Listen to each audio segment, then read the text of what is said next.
Boker Tov. Today we're going to have a special session because Noam's here. Noam's here, so we're all excited. Oh, for sure. And Russell's here. Welcome. Everybody, welcome to Russell. Here is a little bit of a cheat sheet about tefillin. Yeah, it's my favorite type of cheat. And we're going to talk a little bit about what goes into tefillin and how they're made. And one day we'll even have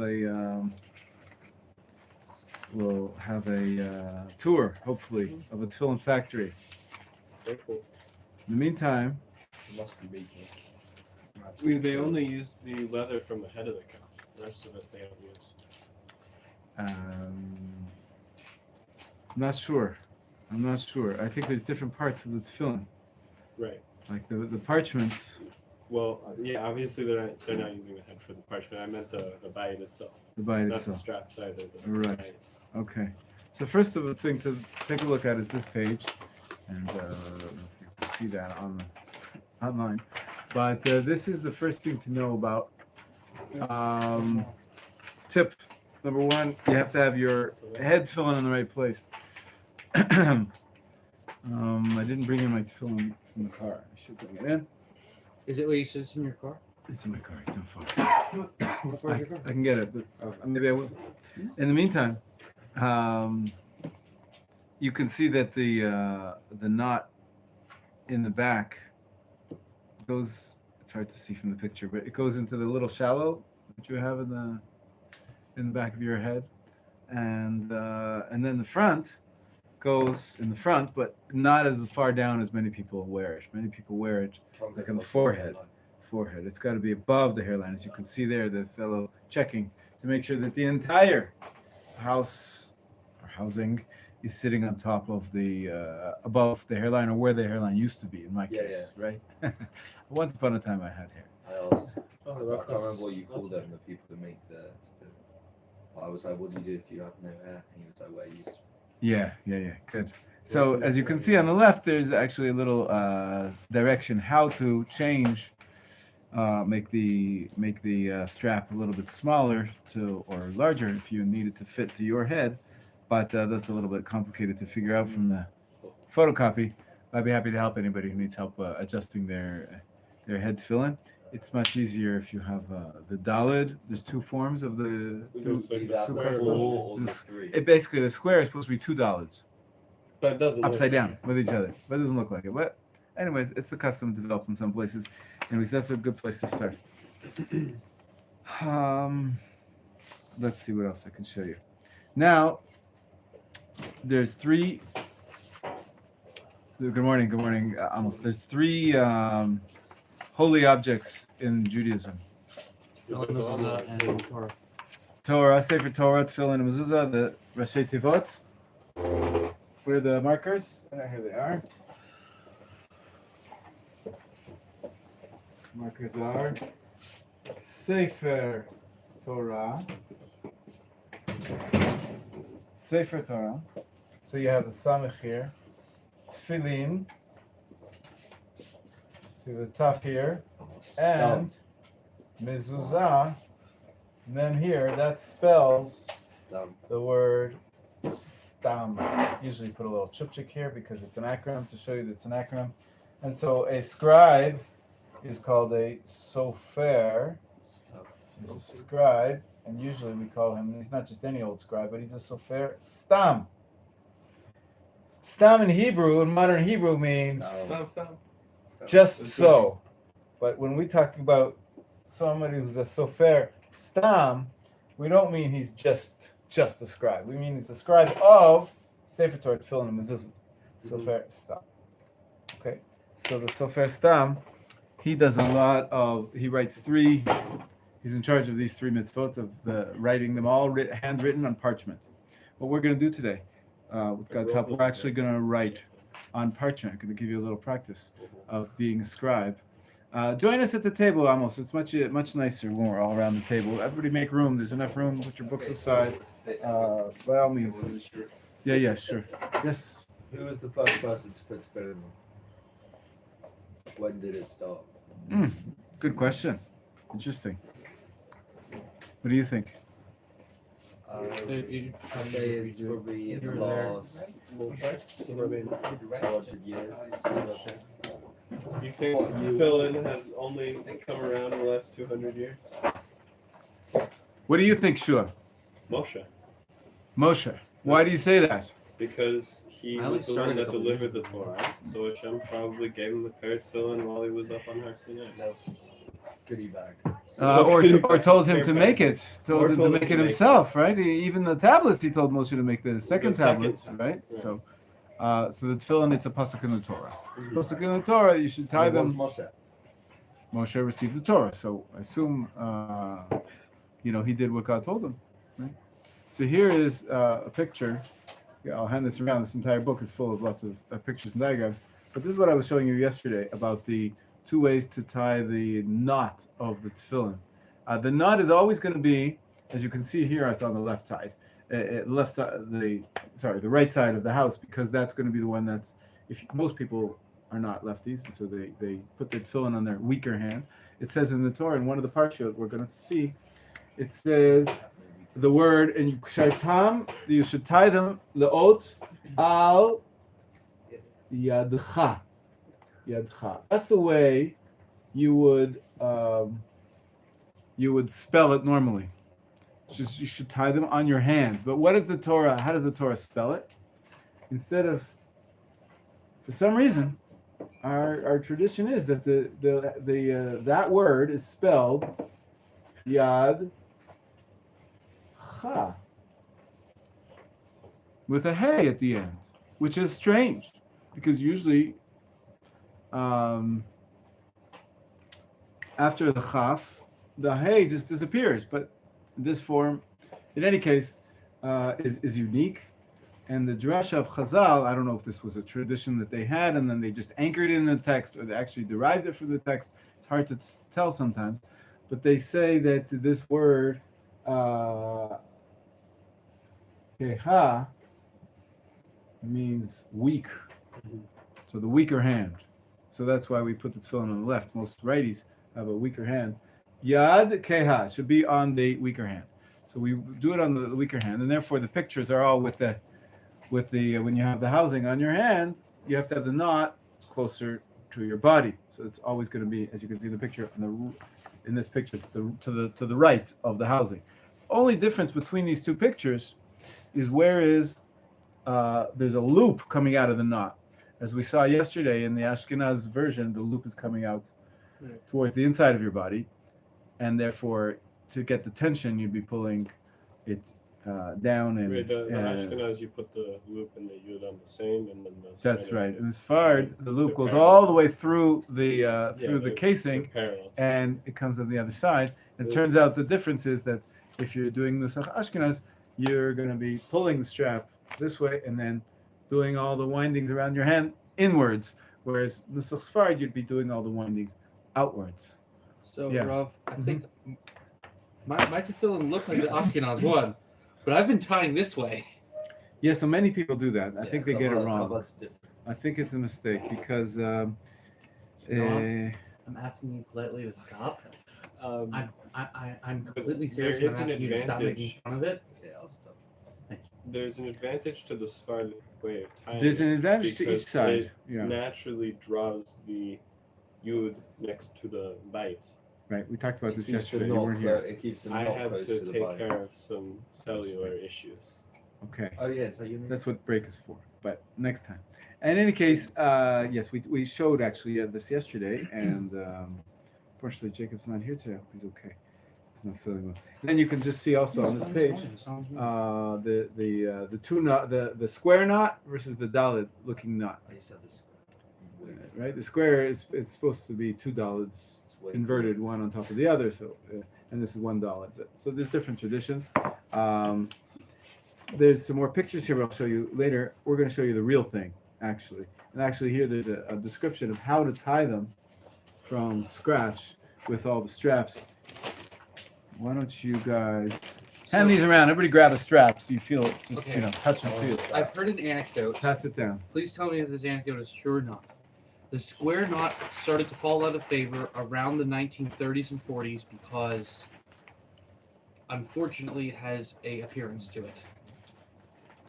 It has. It looks kind of like a swastika. I never heard that before. You never heard that It looks- anecdote? I doubt it. Okay. I is an anecdote highly that I've doubt heard. it. Yeah.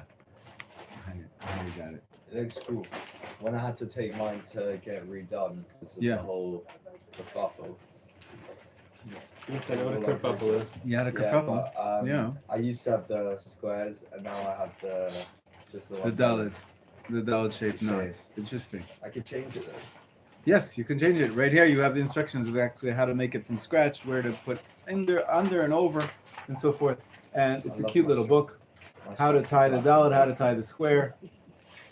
The bottom line is that you do what your tradition tells you. If you don't have a tradition, I suggest doing the Dalit. Also, he has here, we were talking yesterday about how to change from the Ashkenaz knot with the loop on the inside of the body versus the Sfard knot with the loop on the outside of the tefillin. We can do that here. We have here a description about how to make those knots and change them around. So when Jacob comes, and if he wants to do that, we can do that. If Moshe, if you want to change from one to the other, I think can mine are change Ashkenaz. I guess I've just been tying them sparred. that's okay. Well, then that's easy to change. I just texted my dad. Okay. I wake up in a couple hours. I'm sure he looks forward to these little messages when he wakes up in the He morning. does. He does. Anyways, this is some good pictures of Never making takes the my color. tefillin. But there's a lot of parts to the tefillin. So the first thing you have is, can I have one too, please? Pass it back to Moshe. We're doing our best. Right. Thanks. Thank you very much. Kind of crummy, but Yeah, you gave him a tiny. So this is the one I'm holding. You can see is actually quite thin. Yeah, Nowadays, they used to be made out of goat. The older ones. well, the skin, these straps, the entire tefillin in the day, they didn't know how to. The straps you can make out of anything. I'm referring to the bite. I'm talking about the straps. Okay. So let's talk about one thing at a time. We'll talk about the bite in a minute. The straps, really, there's a minimum amount that they're supposed to, a minimum width that they're supposed to be. This, I'd say, is on the edge. Obviously, the people making it thought it was wide enough. They made it so. But I will say that until about 100 years ago, and in general, compared to the times of our sages, thousands of years ago, material goods were very scarce, and it was very hard to procure and very expensive to just have stuff. And the stuff, including the skins, were very expensive. Now we live in a land of, in an era of plenty, and it's much easier to, everything's much cheaper. There's a lot more plenty with global transportation. So in any case, you take a look. Show me your strap. It's almost double the size of this one. You can see that. See that. And so nowadays you never buy a strap this thin, because the halacha says, I forget exactly what the definition is, how wide it has to be, but this is really on the edge. It should be wider than that. I don't remember what the actual definition, halachic definition is. So, but in any case, the straps are going to be wider. Now, what color are they? black. Well, my ones are black and black They don't need to. Why? because it's cooler. No, because Why? there's the halacha. It's a new one. There's a Why? halacha that says the black side needs to be facing out, and then there's a dispute on whether the black side means the shiny side or the not shiny side. So in order to settle the dispute in modern times, they've just been painted both black, not painted, but dyed both black. That way, if you have it the one way and it flips over, you're still fine. Good. It says, as we said, many of the laws of the tefillin are halacha Moshe Sinai.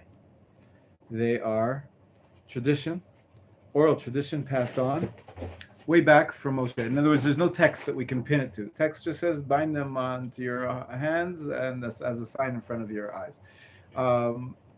But a lot of the details are not even derived from the pasuk, but they're just an oral tradition. So one of them is that the straps have to be black. of course, the straps are leather, and the straps that you tie them on with.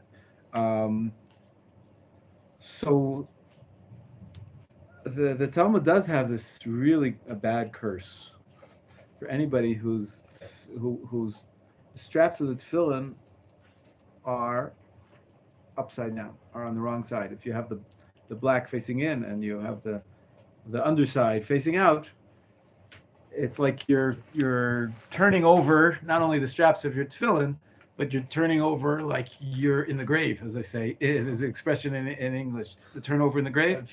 So their expression was like, better that your fetus would have been turned over in the womb, meaning you would have been miscarried. It's such a terrible thing to have the straps of the tefillin turn over. Why? What's such a crazy curse? Was it so bad? So first of all, according to most commentaries, it doesn't refer to the tefillin that you're wearing here, down, like over here, but it's only the ones that are actually attaching the tefillin to your head. And that is kind of hard to do. But I believe that the curse might come from two things. One is, it could be that this was a pagan custom. In other words, you'd be sort of doing the Jewish custom, but transforming it into some kind of a pagan ritual by doing it backwards. It was a pagan ritual to wear kosher tefillin backwards. Maybe. Don't be so literal. Maybe. Probably, though, Question. the idea is that the black is the halacha l'Moshe Sinai that should be facing outward.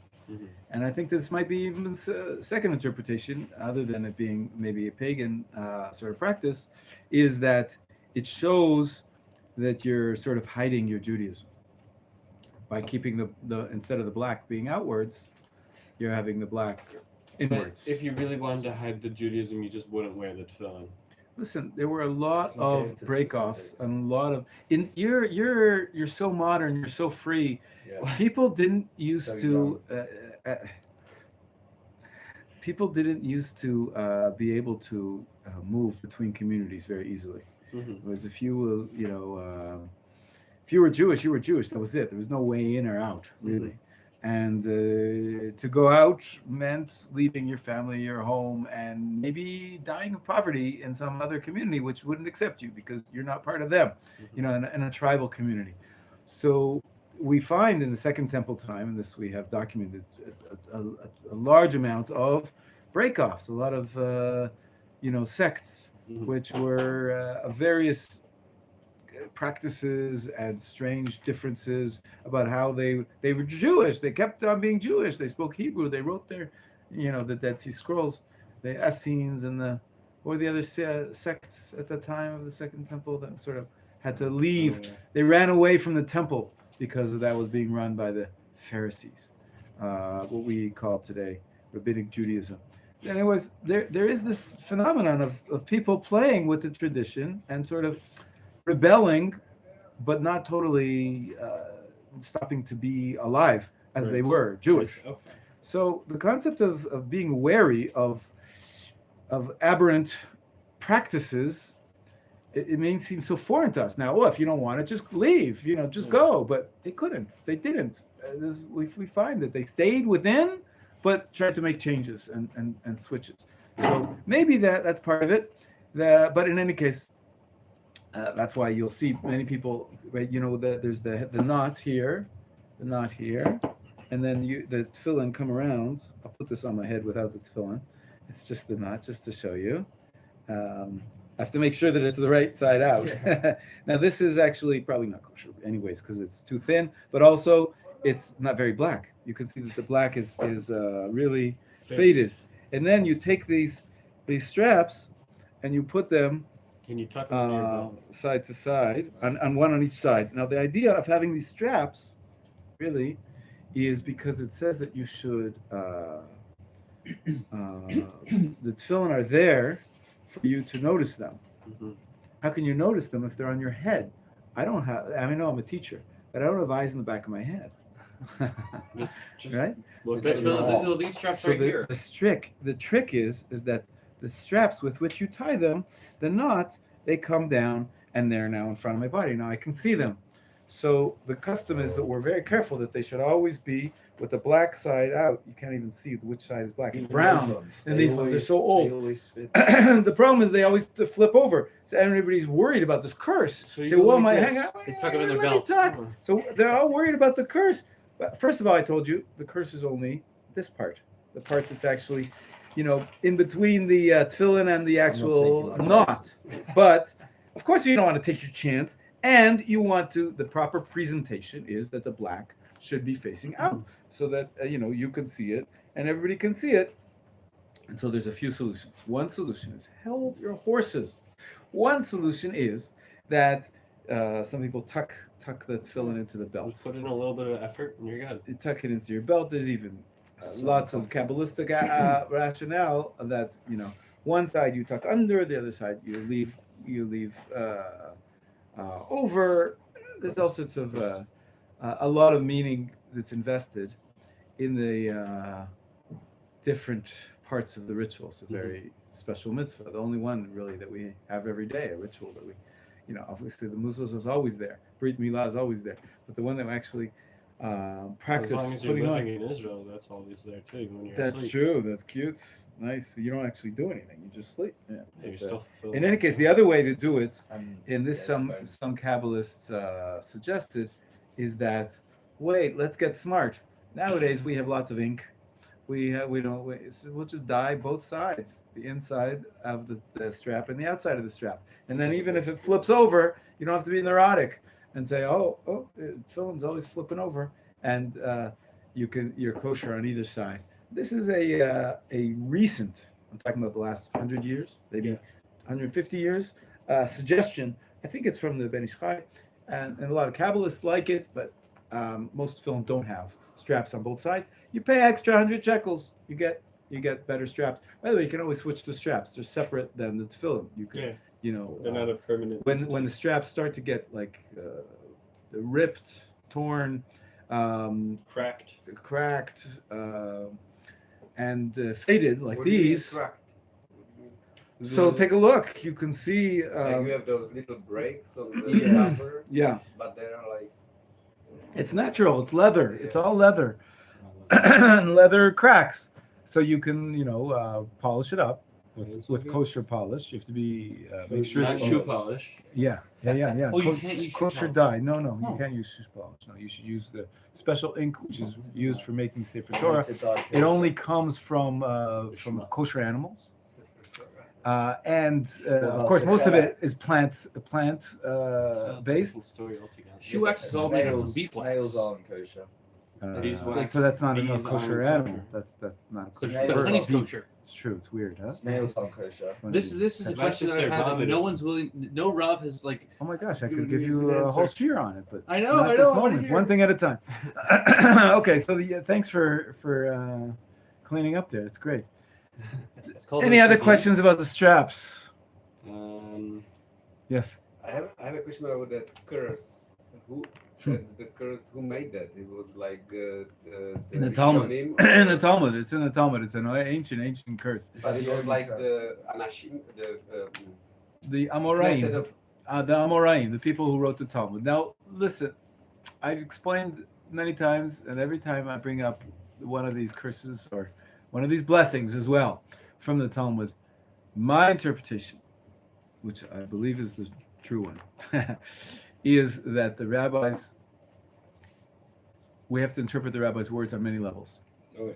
On one level, like I told you before, they're trying to give you maybe some indication of an internal meaning of the, facing outward or facing inward, but also they were trying to fix problems that were happening in their day. And the power that they had was not that they had policemen that could walk around slapping a fine on anybody who was doing something wrong, but they used the power of either giving tremendous reward. Anybody who studies Torah receives the world to come. Anybody who does this mitzvah, Stick in the carrot. Excuse me. The stick in the carrot. They give That's the right. carrot That's right. the So the carrot is to promise reward in the world to come, and people are going to listen to that and say, "Okay, I better be careful about this." And the opposite, of course, the stick. that they say, whoever doesn't follow this precept will, have eternal damnation or whatever it is, or like the curse we just mentioned before. So it's true that, I think we have to try to maybe figure out what they meant and why they used this specific curse and that's not that specific, what each phrase. But the bigger picture in my mind is the rabbis were trying to say very strongly, don't do this or do this. And so you got to be careful to keep the straps, not to flip your tefillin and do it. The practice is wrong. Yes. That means that I think it will be very important for me to know the principle of this splitting over, what that really means, because then it can be put it on different other things. Like if I'm covering my Judaism for others, like if you mentioned that, of course, yes. There is today is like more way doing it, not that's right. Not behave like or not look like. Sure. This can we compare that to the same? Yes. Once we pull out these principles, then the curse can be also used. Let's not try to expand the curses, okay? I'm not. So my question I'm just thinking. How many curses are there in the Talmud? That's a good question, but I think there's a lot. And also about the stripes, if it's not the problem if it goes inside your leg or outside.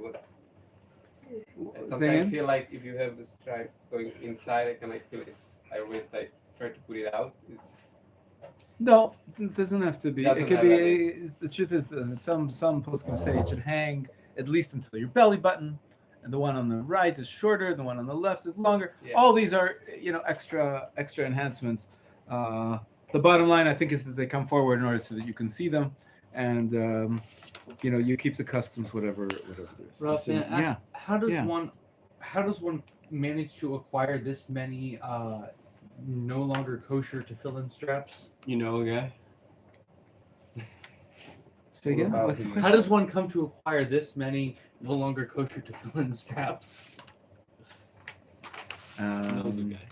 I've been around the block. I've been teaching Judaism for many years, and over the years I've gathered.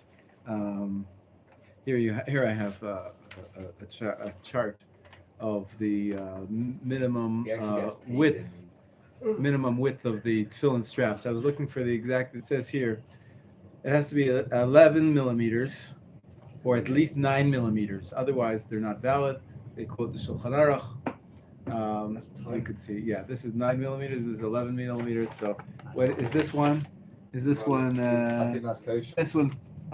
It's just 11, but it's maybe 11. So it's 11. So it's kosher for sure.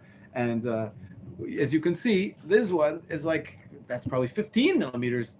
For sure, that's kosher. We don't play games anymore. We always make them a little wider to make sure that they're kosher enough. Err on the side of caution. That's right. Okay. Anything more about the straps? Is there a minimum in length? Minimum length. So as I was saying, I'll tell you a story. I had a non-religious community member. I was a rabbi of a community, and he made a bar mitzvah for his son. So, in America, I think they say that I bar mitzvahed him. We don't say that. I don't know what that means, but in any case, I've heard that so it was fascinating because he had an older brother who did a bar mitzvah before I came around, and the older bar mitzvah, I should photocopy these for you. Very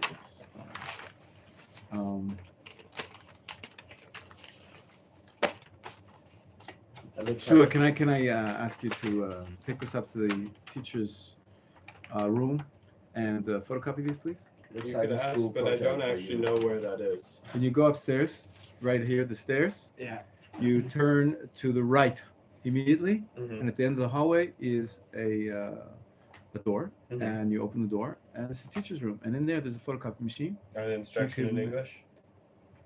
You could put them in the feeder, and there is a place where it says the number 1. Change that to the number 7 or 10. Use your head. And then I hope so. there's a feeder, or you can do one by one, either on a flatbed scanner, whichever And one. how many of each would you like? 10 would be good. Thank you. I'll do that. Thank you so Oh, much. we're counting on it. You know what? Come here.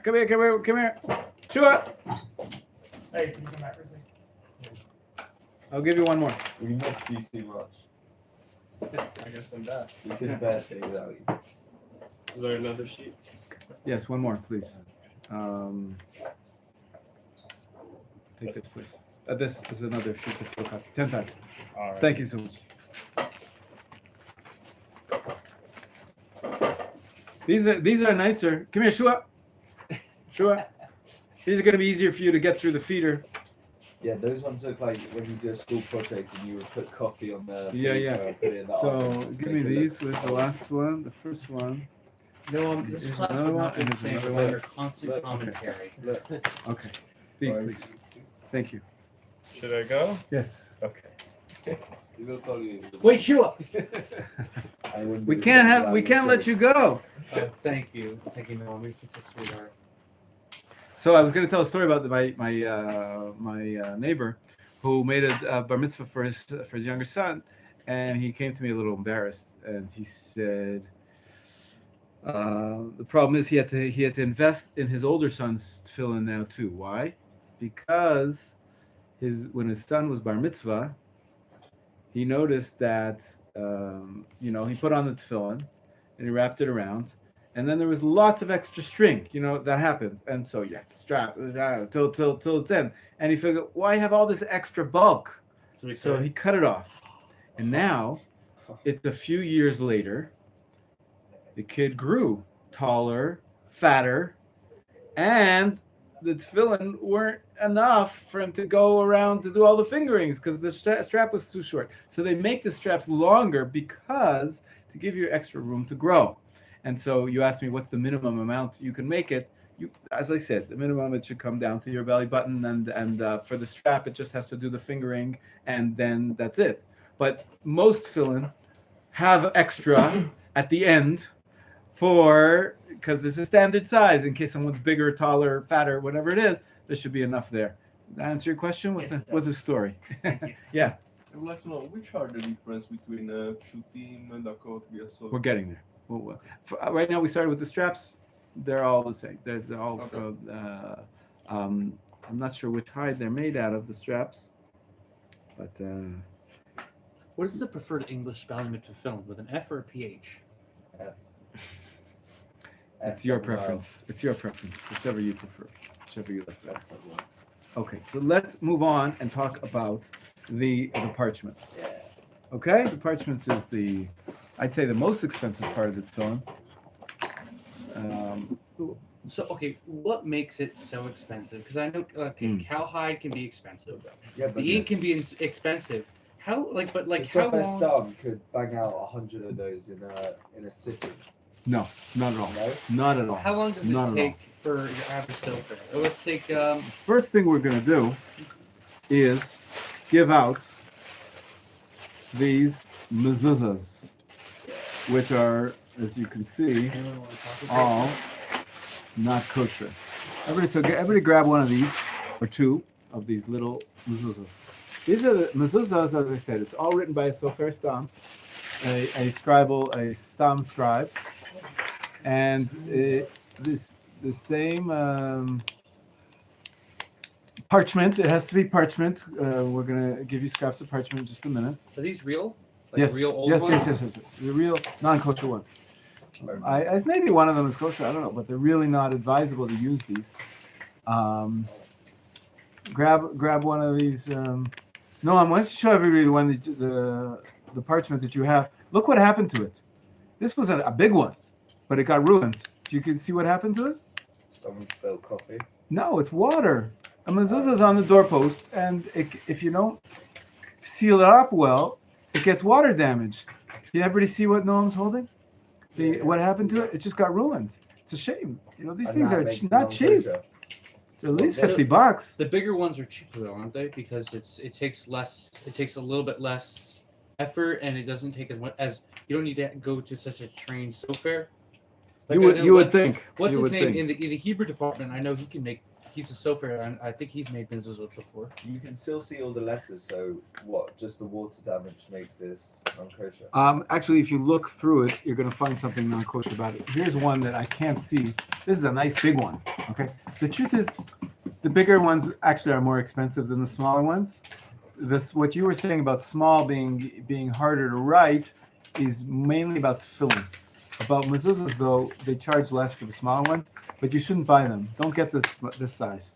Most of them are non-kosher. They get non-kosher very quickly. Now, can you feel that the outside is rough Yeah. and the inside is smooth? Yeah. So it's supposed to be that way. There is a rough side of the hide and a smoother side of the hide. But in addition, does yours look white? Yeah. Inside. Inside it looks white. And can you see the little lines which they drew? There's little lines. Yeah. Though they're not drawn, but they're cut. They're There is the they're line engraved on the paper. and in the inside the parchment. I believe that is the correct word. It's called sir tut is the correct word. Edge. It's a water. Etched. They're etched. Sir tut. But the white in most of these is a coating.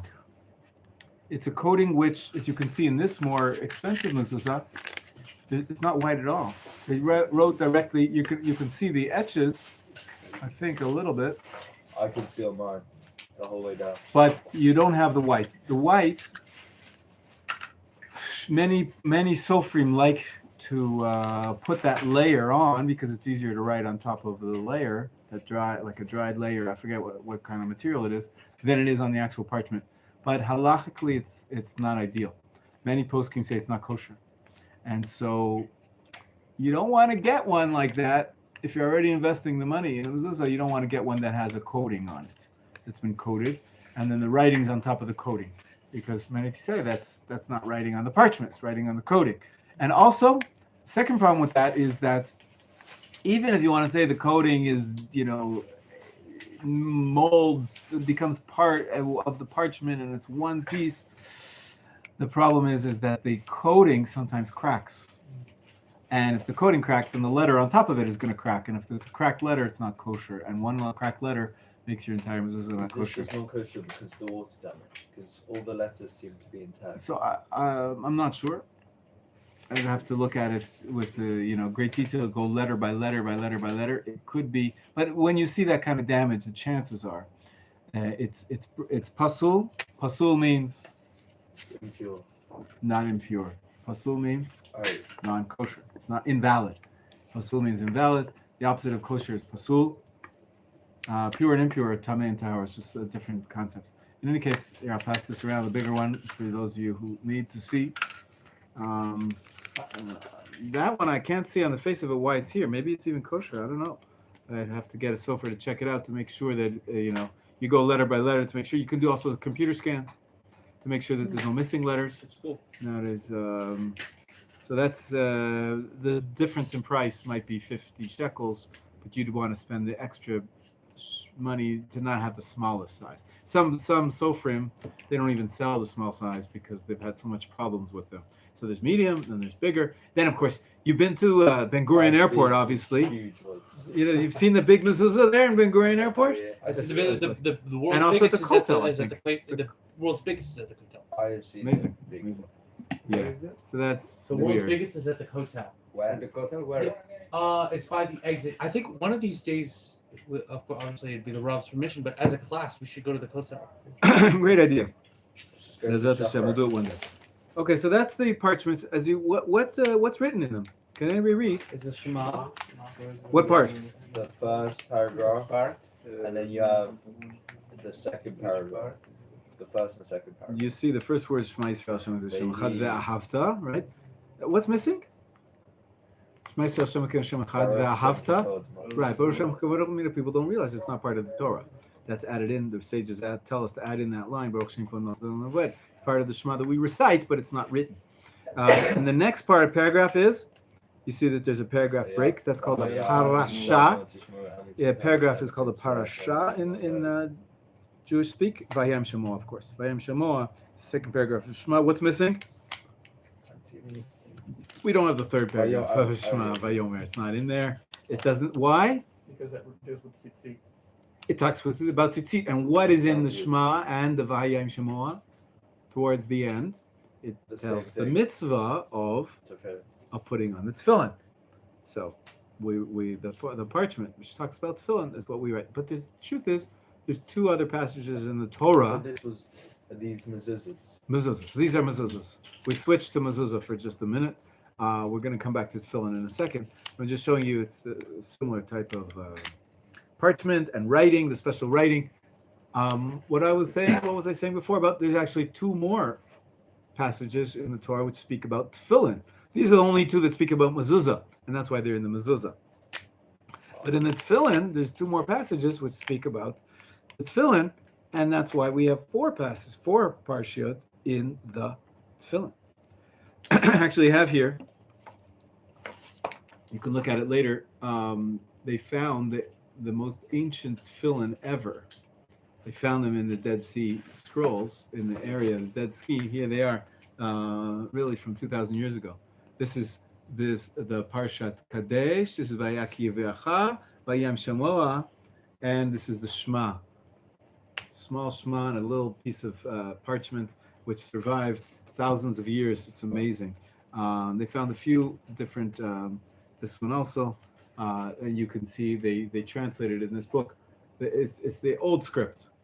Do you know that the font changed in Second Temple times? That's big. Wow. It is big. The font, well, the one that we know, like the square letters, the Aleph Bet that we can all read, these tefillin were written in a different font. And it's the same letters, and so they translated it here for you, so you can see what letters they found. Obviously, it's a little snippet. And Can you understand the original? I cannot. My little brother can. My son can. My What son is taught himself. What is it? It's just different font. It's Just a called the different font. Ancient Hebrew or whatever, something. Ancient Hebrew font. And in the Second Temple time, they say there's a debate whether or not they switched to it, and because it was recently made up, or some people say no, that was the original, and then it was too holy, and so they didn't use it. And then then there's a manuscript we found, which has the entire thing is written in the newer script. It's called Assyrian Script. The one that we use today pretty much is called the Assyrian Script. But just the names of God, Yud Kei Vav Kei, because they're holier, are written in the Old Hebrew. It's very cool that you have these mixed in one manuscript, a different font for the names of God. It's like an ancient way of doing bold or doing underline. We're writing a kosher. Would writing a Torah that way be considered kosher? Good question. I don't know. Yes. Well, why it's written in the back, Sadai or something like that? Amazing, fascinating question. This is a cool custom. There's two things written on the back of the mezuzah. Right. So we try not to say that, pronounce it, because it's one of the names of God. So we say Shakai instead of Shaddai. But for learning, it's fine. I didn't even. We just changed the daled with a kuf, so Shakai. Okay. I thought it was a. Oh no, that's Sadeh field. Sadeh's field, but Does it say Kozev, Bimuksav, Kozev? yeah, that's what is that a meaningful word? Thank you so much. Thank you so much. You're sure. That's a meaningless word. But if you look, where is it written? It should be written parallel to. See this one, it's not in the right place. If you look at Shema Yisrael, Hashem Elokeinu Hashem, there's three names of God, right? Yud Kei Vav Kei. Reuven, come up, join us, and grab one of these mezuzahs we're looking at. It's a hands-on. I've seen It's a hands-on project. Make room. There's room here if you like. You can sit here. You can sit here. Sure. That's fine. Get out of your way here. So, and grab a mezuzah. I think Noam is giving you one. All right, Yeshua is giving you one. No, the big one's mine. The big one is No, not anymore. He's gonna have the big one. So the Shindal Yud. This isn't parchment. This is just paper. Let me see. I think you're wrong. I think it is parchment. That's obviously ripped. No, and not he's kosher. a textiles professor. You can see that the back of it. For the last year. The back of it is rougher than the inside. What does odd mean? Ayin Dalet? Why are you asking? Because the ayin is big and the Dalet is big. They're ergo that go together. Cool. Yeah, everybody see that in the word Shema? The ayin is supposed to be larger than the other letters. In mine, it's not really so large. And in the word echad at the end of that sentence, is the Dalet bigger than the other letters? Should be. In which Yeah. sentence? Oh yeah. First sentence. Shema Yisrael. Yeah. The ayin is Daled larger, bigger than the other. and echad, the word echad, the daled is bigger. So ayin and daled spell the word aid. Aid means witness, and so we're And testifying witness Hashem. that Hashem is our God by reciting this verse. This is the traditional explanation, but the truth is we don't know why. But there are certain letters in the Torah, very few. I'd say 10 to 20 special letters, which are formed differently. Larger letters and smaller. There's some letters that are smaller than the others. It's amazing. It's amazing. Anybody know of any small letters in the Torah? Which ones are small? There's one having to do with Moshe. Yes. He wrote his name smaller. I think there's a small So- mem. Is that right? No, there's a small aleph A small at the beginning of the book of Vayikra. Vayikra Hashem al Moshe. Oh yeah. God called out to Anava? What's that? So, they say it has something to do with his modesty. That he instead of writing Vayikra with a full large aleph, which complete the word God called to him, if you take off the aleph, then it's Vayiker, which is God happened to call out to Moshe. I think that was in my bar mitzvah to Torah. Amazing, amazing. How many years ago? 5. Amazing, amazing, great. Are these still kosher? I doubt No, it. but please not the big one. Thanks. So those three names of God in the top line, usually in saying Yud Ke Vav Ke, really we should be saying Yud and a Hey and a Vav and a Hey, but we don't even want to say the letters one after the other. So we say Yud Ke instead of Hey. So Yud and Yud Ke Vav Ke. You see that? Everybody see that in the top line? Yud Ke Vav Ke? Yeah. After the word Shema Yisrael? Yeah. And then the next word is Elokeinu. Again, we don't say Eloheinu, we say Elokeinu, just to be to show reverence to the name. And then again, the next word is another Yud Ke Vav Ke. It's an ancient custom. I don't know how ancient it is, but you write on the back. It should be in parallel to those three words. Yeah. What's the next letter after Yud? It's like code. What's the next letter after Yud in the alphabet? Kaf. Kaf. What's the next letter after Hey in the alphabet? Vav. Vav. What's the next letter after Vav in the alphabet? Zayin. And what's the next letter after a Hey? Vav. Vav. So what does the first word spell out here on the back? Kuzu. Kaf Vav Zayin Vav. That's the same name of God, just one letter forward. Did you catch that? Yeah. Do you understand that? The Kaf replaces the Yud. The Vav replaces the Hey. The Zayin replaces the Vav. For And what the reason? Good question. And then, of course, Elokeinu, it's the same. What's the first letter there? Bet. Bet. Why? Because Bet replaces the Aleph, and so on and so forth. So these are the three names of God, just Or from the Shema. in so code. In code. It's Hashem Elokeinu Hashem. Exactly. Code. Hashem Elokeinu Hashem. Why do you need the code on the back? Good question. Why do we write the name of God in this You don't even strange take it out coded only way once every 7 on the years. backhand, on the backside? Take it out as much as you want. I don't know. It has to The be answer out. is I don't know. There is this tradition. I can explain to you what it is, and it's also written upside down. Mhm. You notice that? Of course. So if you have to flip it in order to read, the letters are upside down, as opposed to the Shin Daled Yud, which is written in the Shin Daled Yud should be in the break between the Vaya Im Shemoa paragraph and the Shema paragraph. You see, there's a paragraph breaking, like an indentation. Right. Is that where the Shin Daled Yud is? Good, that's where it should be. The Shin Daled Yud, when you roll up the mezuzah, you roll it up back to end of the line to the beginning of the line. And then what's left, the only thing you can see on the outside is the Shin Daled Yud. And that's why there's a custom, Thomas, show everybody, in the casing, many Judaic stores and artwork, they put a shin on the outside of the case of the tefillin. Yes. That's just sort of to symbolize the Shin Daled Yud, name of God. And again, these names of God on the back side, I think they're based on Kabbalah, but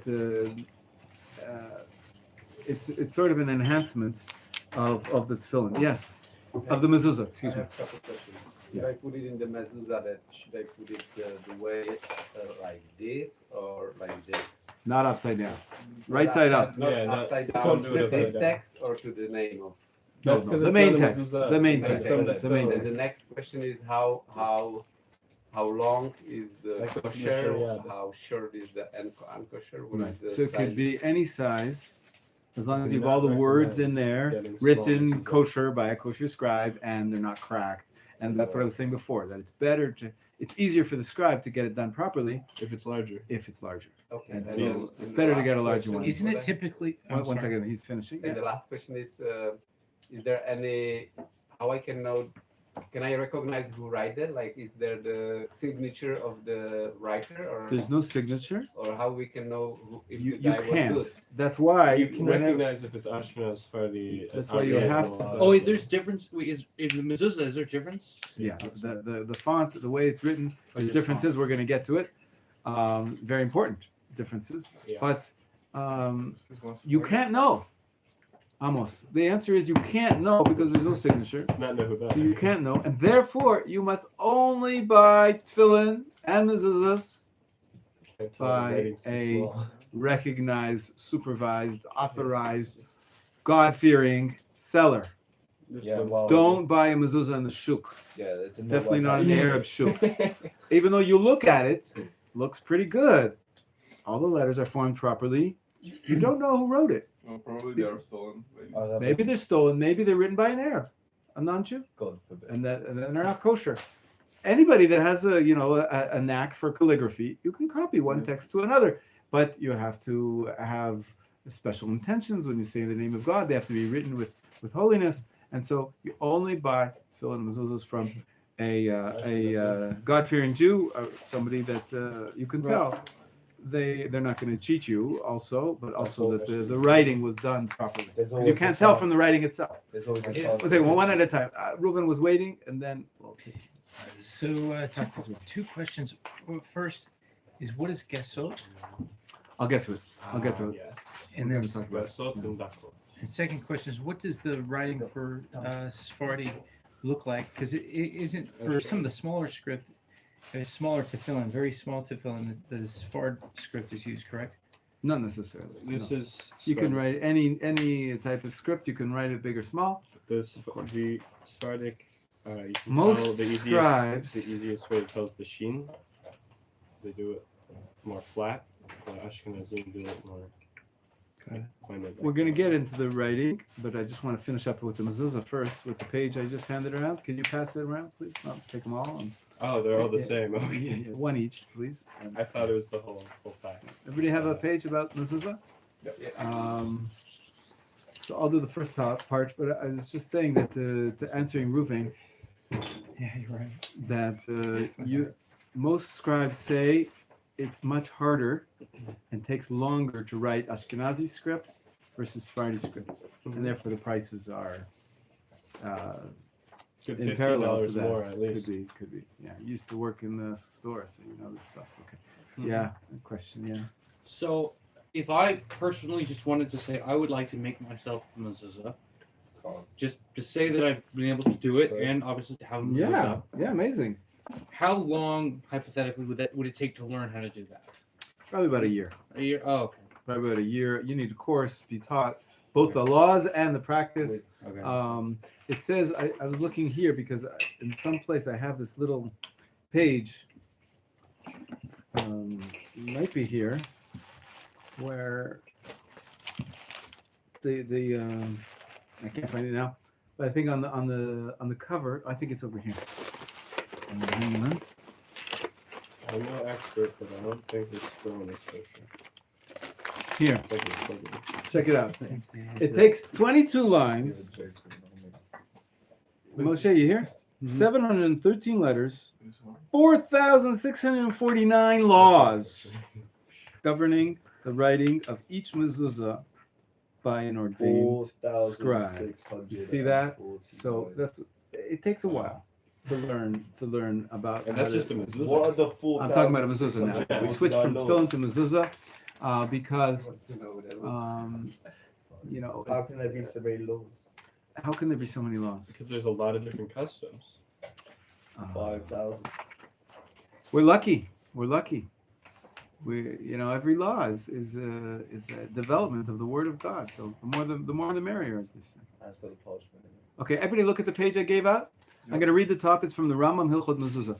Chayav adam lizaher b'mezuzah. Everybody should be careful about the mezuzah. Mipnei shehi chovat hakol tamid, because it is an obligation on everybody always. Kol zman sheyikanes v'yitzeh v'yifga b'chud Hashem. And there's a great benefit to this mitzvah, because every time you go in and out of the house, you will encounter the oneness of God. Shmo shel HaKadosh Baruch Hu, the name of God. It's right there on your doorpost. V'yizkor, and thereby you can remember and be conscious, if you will. I'll use the modern term. Be mindful. Ahavato, of his love. V'ye'or mishnato, and you wake up from your slumber. I see people walking in and out the doors, half asleep. Well, no. Yeah, it's because they're learning Torah all day, but still, you got to wake up. Ushgiato behavlei hazman, and you're being distracted by the idiocies of the time, meaning of the temporal activities. Some people, like, you see them walking with their phones, and they're bumping into the doorpost. Wow. Put away the phone. Pay attention to the mezuzah. So the Rambam says, "V'yida," and you'll know, there's nothing that's going to last forever. Ella, the only thing that's eternal is yidiat tzur ha'olam, knowing what's tzur. Tzur is Hashem. Right, it's a nickname for Hashem. It means the bedrock. He's our bedrock. That's coming up. May Asur. Ma'oz tzur. That's right. We're going to be saying that in the poem on Hanukkah. Umiyad hu chozer ledato. By noticing the mezuzah, you'll come back to your consciousness, is my translation. V'holech b'derkei misharim, and you walk in straight paths. Amru chachamim arishonim, kol mi sheyesh lo tefillin berosho. Our early sages said, whoever has tefillin on his head. I remember I mentioned to you that they used to wear tefillin all day long. If you have tefillin on your head and on your arm, v'tzitzit bevigdo, and you're wearing the tzitzit, u'mezuzah befitcho, and you've got a mezuzah on your doorway, muchzakhu shelo yechata. You can be assured that he will not sin. You've got so many reminders, Sheyeh yesh lo mazkirin rabim ve'hein hein hamalachim. He says this is what it means that you have angels. These are the angels. Shematzilin oto melachto, that save you from sin. Shenemar chonem alach Hashem saviv lirev v'echatzem. An angel of God encamps around, surrounding his fearful, and he saves them. So the Rambam interprets that he wasn't a big believer in mystical sort of demons and those kind of things, and ghosts and that. The Rambam was very against that stream of Judaism. Yeah, and even angels here, he says, you know what it means that there's angels that are always surrounding a person? He says these mitzvot that remind you to walk on the straight path, these are the angels. Okay, now let's look at the Talmud of Avodah Zarah. Who can read for us? It's in translation, of course. Go ahead, Noah. When Onkelos is... When Onkelos, that was his name, the son, Kalonimus. Have you heard of Onkelos? I've heard of Onkelos. Who converted? Yes. He's became a proselyte. Became a proselyte. The emperor sent a contingent of Roman soldiers after him, but he enticed them by citing scriptural verses, and they became converted to Judaism. Do you understand what just happened here? Unbelievable. Onkelos was such a powerful. Sounds Greek. I don't know. Doesn't matter. I don't know. I assume Roman. Yeah, Roman soldiers. In any case, he was such a powerful. He convinced them all to become Jewish. The contingent that they sent, the envoys. He started to. He enticed them by citing scriptural sources, meaning he started to talk to them about philosophy, about Judaism, and they got convinced. So they also converted. Boy, the emperor wasn't so happy. Go ahead. Thereupon, the emperor sent another Roman cohort after him, bidding them not to say anything to him. As they were about in other words, what was the instructions this time? Don't talk to him. Don't talk to him, because he's so convincing that don't enter into a conversation. Go ahead.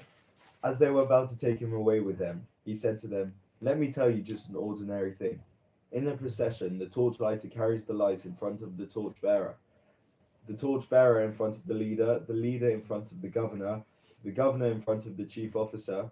But does the chief officer carry the light in front of the people that follow? No, they replied. Said he, yet the Holy One, blessed be he, does carry the light before Israel. For scripture says, and the Lord went before them in a pillar of fire to give them light. Then they too became converted. Okay, so he tricked them into talking to him, and he managed to show them how amazing God is, God of Israel, that he provides for his people, not the way it usually is, that the plebeians are just to serve the king. Here the king is serving the people. Amazing. They were so blown away by this concept, and he managed to sneak in some scripture to them, and they converted too. Oh my gosh, what's the emperor going to do now? Go ahead. Let's see. Again, he sent another cohort, ordering them not to enter into any conversation whatever with him. So they took hold of him, and as they were walking on, he saw the mezuzahs which was fixed on the door frame, and he placed his hand on it, saying to them, I got mixed up. A mezuzah. I said mezuzahs because there's a little 5 next to it. Correct. Okay. His mezuzah was fixed on the door frame, and he placed his hand on it, saying to them, now what is this? And they replied, you tell us then. Said he, according to universal custom, the mortal king dwells within, and his servants keep guard on him without. But in the case of the Holy One, blessed be he, it is his servants who dwell within, whilst he keeps guard on them from without. As it is said, the Lord shall guard thy going out and thy coming in from this time forth and forevermore. Then they, too, were converted to Judaism. Of course. He sent for him no more. So he managed, through the mezuzah, to convince them that there's something really special about Judaism. The relationship between God and his people is the opposite of what they were used to in the Roman Empire, of course, being the soldiers, being the envoys, and God. Here we have this idea that the mezuzah is some form of a protection, right? God will guard your goings in and goings out, and he connected that to the mezuzah, and that's why the Talmud says, I'm not sure where, it says that the name of God that we added in, I said I don't know why, Shin Daled Yud stands for Shomer Daltot Israel, that God guards the doors of Israel. So that's maybe a source for that custom to add in the name of God, Shin Daled Yud, on the back of the mezuzah, just sort of to remind you of this theme that the mezuzah, besides being a mitzvah that God told us to do, and the Rambam writes that it's going to bring into your consciousness, it's going to become like your angel to keep you away from the meaningless vanity of temporal things, and it'll focus you to be connected to God and mindful of His love at all times. Besides that, there's also an element here that the mezuzahs in some way are a protective device, which is cool. And there is a custom, you might have heard of it, that somebody's sick in the house, and you check your mezuzahs. Maybe there's something wrong with the mezuzah. And I've heard amazing stories. I've heard amazing stories where somebody had a heart problem, and then there was a problem in the word heart, right? And then somebody had, I forget, there's all sorts of stories. I don't know. This is beyond my pay grade. But anyways, that's what questions about mezuzah. No, thank you for waiting. Firstly, Okay. secondly, because I've seen mezuzahs in all kinds of crazy places here. I mean, one is in the wall. Have you seen That one's cool. Awesome. But I thought as you go into another room, there the mezuzah is. But there are corridors here or little exits or whatever that aren't a room, but will have a mezuzah. Okay. So this goes back to the I never know when 4,649 laws governing a mezuzah. In other words, there's a lot of rules. What exactly is a doorway that is obligated to put up mezuzah? How big the room has to be? Like a bathroom you don't. What are the uses of the room? So there's a lot of rules governing. The shape of the doorway. What happens if you have an arch? So there's a lot of rules about what exactly obligates you to mezuzah. Sometimes we're machmir. We put a mezuzah up, even like you have to have 2 doorposts and a lintel. And sometimes they put it up even if you don't have a lintel, which is really a mistake. Because, but whatever. If you, as long as you don't say a bracha, you want to spend an extra 200 shekels, put up a mezuzah. Can't hurt, right? It definitely. What I don't like is that people buy mezuzah and they hang it around their necklace. Or in the car. Well, most of the Or in the time- car, you see people. That's most poskim that's say you not don't. actually in the mezuzah, especially the car. It's actually tefillah derech, and it's not even on parchment. It's just printed. So that's even worse, I think.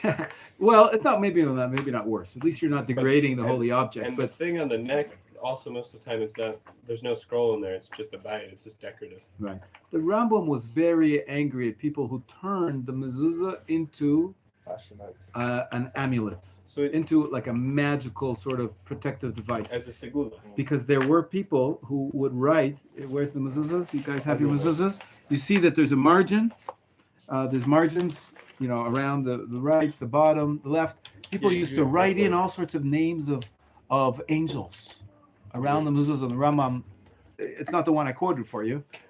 That's the positive passage. The negative passage is where he lambastes this custom of adding in all sorts of diagrams and pictures and names of angels. He says they're turning a mitzvah from God into some kind of magic, sorcery, avodah zarah. He was very against that. So that's why I'm saying with Shua, you said there's this custom of like, don't use the mezuzah as anything else, as an amulet. I don't agree with it. I'm just I understand explaining you're what it is. describing that. Okay, it's good to have anything matter of people people. want to identify Good as money Jewish. maker, Put a Star of David. Fine, that's good. Anything that keeps your Jewish identity in this crazy world where people don't know who they are, and they have their link to Judaism may be very, very tenuous. So I'm not going to denigrate anybody for any Jewish connection that they have. Who knows? One day maybe they'll actually start to learn Torah and get a little closer and understand what the difference between a mitzvah and some kind of a Star of David is. Right. But anyways, what other questions about mezuzah? Amos. Yeah. If you are Ashkenazi and you can buy the Ashkenazi mezuzah you really wanted, you can buy They a sell Sephardi and put it. Because it's cheaper? Yes. No, because Because they're what? out of the stock, for example. in the Yeah, country. it does happen. So most poskim say that all of the writing styles currently used by a proper community of Israel is considered kosher. Okay. It's kosher. Ideally, of course, every community should keep its customs, and so Ashkenazim should have the Ashkenazi script, and the Sephardim should have the Sephardi script. But, for example, what happens if you don't have your tefillin one day? Is that the same with tefillin though? Your only other tefillin that you have is a friend of yours. You have his Sephardi tefillin, and you're Ashkenazi. You can put on his tefillin. It's better than nothing. And it's definitely, most poskim say it's kosher for an Ashkenazi to wear Sephardi tefillin, and the opposite. Sefer Torah also. If they're in shul and they're reading and they take out the Sephardi Sefer Torah and you're Ashkenazi, most poskim say it's kosher. You fulfill your obligation to. You say read most, the- what post can say not? There are. the ones that we don't agree with. Oh, I learned yesterday. I, that everyone's right. I'm not getting involved in that argument right now because who am I to say which ones are, I'll tell you exactly. right or wrong? It's very impractical in the communities that we live in, where we have Sephardim and Ashkenazim so joined together. It's quite onerous to be limiting in that way. But I don't know. Maybe they're right. So for all intents and purposes, an Ashkenazi should ideally have Ashkenazi tefillin and mezuzahs, and a Sephardi should ideally have Sephardi. Yeah. Last question. Could we potentially use our next lesson to do what we're going to do? Absolutely, that's what we're going to do. I have some scraps of parchment, and I have quills for everybody, and we have ink, and we're going to actually learn about how to form the letters, and that's when we're going to talk about the different, fonts and the different types of writing and the difference between Chabad tefillin and Ashkenazi tefillin. Oh, he's picking and on other me. kinds. No, we're going to learn the differences. There's differences. There's differences. There's a lot. But as I said before, Wait, are we taking bottom today? line, if they're all kosher. No, we have to stop now. I have another class, Yeah, but and at the class with everybody in the other room, we could if you want, or we could do it in the I front mean, of the you room. have live. No, we should do I was the just class on excited. tefillah. I was just excited. I know, but we're gonna do this tomorrow. You're gonna have to come 2 days in a row, Noam. That's all I'm saying. I've been here every single day. All right. Okay. Sometimes Who was here It's Sunday you weren't here. they are in the Just saying. I'm Sunday I noticing. got back